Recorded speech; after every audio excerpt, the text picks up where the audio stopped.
오늘도 믿음으로 예수님의 장막을 짓습니다. 예막인 73일차 사무엘상 25장에서 26장, 시편 54편입니다. 사무엘상 25장에서는 여전히 다윗은 도망 중입니다. 그는 갈멜 지역에 사는 나발이라고 하는 사람의 목장 근처에서 머물게 됩니다. 마침 이 나발이 양털 깎는 시기를 맞이하게 되죠. 유목인들에게 양털을 깎는다는 것은 농경인들에게 추수하는 시기와 같은 것입니다. 그래서 그 시기는 큰 잔치를 벌이고 풍요로운 것으로 많은 사람이 나누죠. 우리가 추석이 전통적으로 추수하고 나서 그 풍요로움을 사람들과 나누듯이 함께 기뻐할 수 있는 시간을 갖는 것입니다. 그때 다윗은 자신의 사람을 나발에게 보내서 그 즐거움에 함께 참여할 수 있게 해달라고 하죠. 그때 음식을 나눠주는 것 정도는 얼마든지 할 수 있는 일이기 때문에 부탁을 하는데 나발이 다윗의 전령을 멸시합니다. 주인에게서 도망한 종 주제에 뭘 이런 걸 요구하는가 식으로 모욕을 하죠.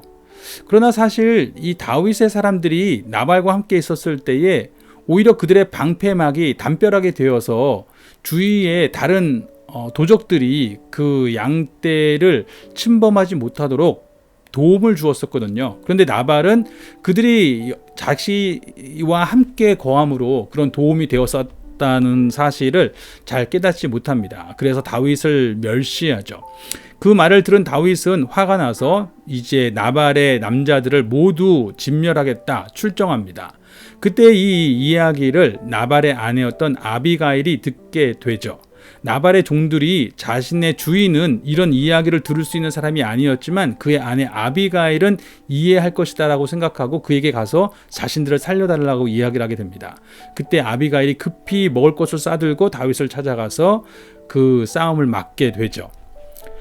나중에 이 나발은 어떤 일이 벌어졌는지도 모르고 시컨 술에 취해 있다가 나중에서야 어떤 일이 있었는지 얘기를 듣고 나자 그 심장이 돌처럼 굳어서 얼마 후에 죽게 됩니다. 그리고 다윗과 아비가일이 결혼하게 되죠.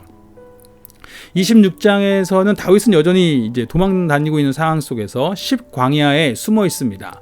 그런데 그때 그 지역에 사는 사람들이 사울에게 다윗이 여기 숨어 있으니 어서 와서 다윗을 잡으십시오. 이렇게 배신하는 일이 또 벌어집니다. 다윗은 도망 다녀야 되고 그때 마침 사울의 군사들이 왔다가 그 진영 안에서 잠이 들게 됩니다. 그리고 그때 다윗이 그 진영 안으로 아비새와 함께, 아비새는 다윗의 조카뻘 되는 사람이에요. 함께 이렇게 들어가게 됩니다. 그리고 거기서 사울을 죽일 기회를 찾지만 또 죽이지 않고 창과 물병만 가지고 나오는 것이죠. 주님께 맡깁니다 라고 고백하는 것입니다. 이 이야기 속에서 우리는 나발의 이야기, 그의 이름이 어리석음이란 뜻이거든요. 나발은 어리석음. 어리석다는 게 무엇일까? 결국 자기 혼자 자기의 능력으로만 사는 줄 아는 것이죠.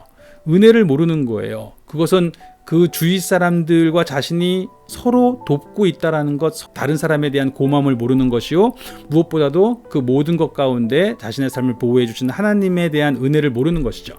그냥 자신의 힘으로 살아간다고 생각하고 자신만을 존귀히 여기는 사람, 그런 나발의 모습이 있고, 그런가 하면 다른 한편으로 자신에게 주어진 상황을 복수할 수 있는 그런 기회로 여기는 것이 아니라 주님을 신뢰할 수 있는 기회로 여기고 있는 다윗 같은 사람도 또 있습니다. 어떤 삶을 선택할 것인가를 다시 한번 생각해 보게 되고요. 그러면서 시편 54편은 10사람이 사울에게 다윗이 여기 숨었습니다, 와서 잡으십시오 라고 이렇게 고자질했을 때 다윗이 지은 시로 알려져 있습니다. 쫓겨다니는 것도 굉장히 고달픈데 돕는 사람마저 없는 것 같죠. 주위에 자기를 돕고 자기를 보호해 주려고 하는 사람은 없는 것 같을 때 얼마나 다윗이 낙심이 됐겠습니까? 그러나 그때 다윗이 이 시편으로 노래하는 겁니다. 그러나 주님이 나를 도우십니다. 주님이 나와 함께하고 계심을 사람들이 결국 보게 될 것입니다. 여기까지 사무엘상 25, 26장, 시편 54편의 말씀을 함께 읽으시면서 하나님은 어떤 분이신지, 인간은 어떤 존재인지 나에게 주시는 말씀을 묵상하겠습니다.